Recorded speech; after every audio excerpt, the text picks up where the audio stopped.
যখনই বাংলাদেশে কোনো ক্রান্তিকাল এসেছে তখনই জিয়া পরিবার থেকে নেতৃত্ব দিয়েছে। কথাটা ঠিক কিনা বলেন আপনারা? নাম্বার 1, 1971 সালে মহান স্বাধীনতার ঘোষক শহীদ রাষ্ট্রপতি জিয়াউর রহমান স্বাধীনতার ঘোষণা দিয়েছিলেন, ঠিক কিনা? এবং সেই ঘোষণার মধ্য দিয়ে সশস্ত্র সংগ্রাম শুরু হয়েছিল। এরপরে যখন গণতন্ত্রকে ভুলণ্ঠিত করে স্বৈরাচারের সাথে ক্ষমতা দখল করে তখন দেশনেত্রী বেগম খালেদা জিয়ার নেতৃত্বে, আপসীর নেতৃত্বে বাংলাদেশে গণতন্ত্র ফিরে এসেছিল, ঠিক কিনা? আরেকটি ক্রান্তিকাল, আমি যদি সেই কথাটি বলতে যাই অনেকেই জানেন না। যখন স্বৈরাচারের সাথে পতনের মুখে যখন ডাক্তার মিলন জিহাদ শহীদ হলো, দেশনেত্রী বেগম খালেদা জিয়া গ্রেফতার হলেন, তখন সেই ক্যান্টনমেন্টের বাসায় আজকের ভারপ্রাপ্ত চেয়ারম্যান দেশ নায়ক তারেক রহমানকে ঘেরাও করে এরশাদ তার উপর নির্মম প্রহার করেছিল।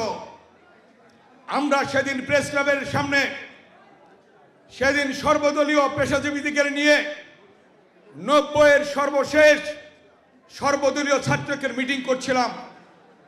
সেই মিটিংয়ের মধ্যে লুৎফর রহমান বেনু 11টি ছবি এনে আমার কাছে দিলেন। আমি সেই মিটিংয়ে সভাপতিত্ব করছিলাম প্রেস ক্লাবের সামনে, হাজার হাজার ছাত্র জনতা। 11টি ছবির মধ্যে দেখলাম দেশ নায়ক তারেক রহমানের পিঠে কালো দাগ সম্বলিত 11টি ছবি তিনি নিয়ে আসলেন। যখন আমি সেই ছবি তুলে ধরলাম প্রেস ক্লাবের সামনে, তখন উত্তাল হলো রাজপথ। সেই পেশাজীবী সংগঠনের নেতারা Shamsul Haque Chowdhury, supreme court bar অ্যাসোসিয়েশনের সভাপতি, বিবিসির আতাউজ্জামান, ভয়েস অফ আমেরিকার কিয়াস কামাল চৌধুরী এবং প্রফেসর মাজেদ, বিএম-এর প্রেসিডেন্ট সহ আমরা মতিঝিলে মিছিল নিয়ে গেলাম।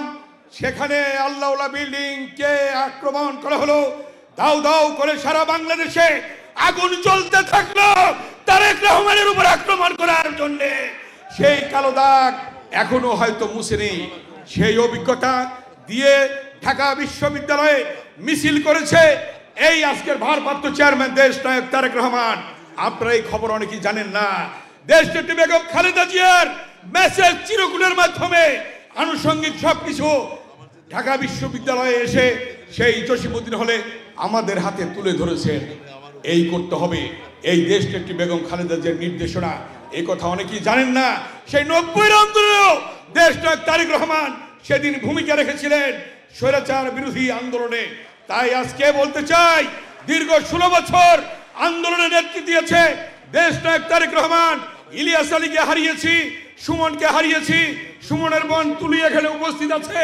এখানে অনেকেই মাহারা, ভাইহারা, সন্তানহারা অনেকেই উপস্থিত রয়েছে আজকে। তাই সেই 16 বছরের আন্দোলনের পরিসমাপ্তিতে অনেক শহীদের রক্তের বিনিময়ে, ছাত্রদল, যুবদল, স্বেচ্ছাসেবক দলের রক্তের বিনিময়ে, সর্বশেষ ছাত্র জনতার আন্দোলনের রক্তের বিনিময়ে আমরা যে বাংলাদেশ পেয়েছি, এই নতুন বাংলাদেশে অবিলম্বে প্রয়োজনীয় সংস্কার, দ্রুত সংস্কার করে নির্বাচন দিতে হবে।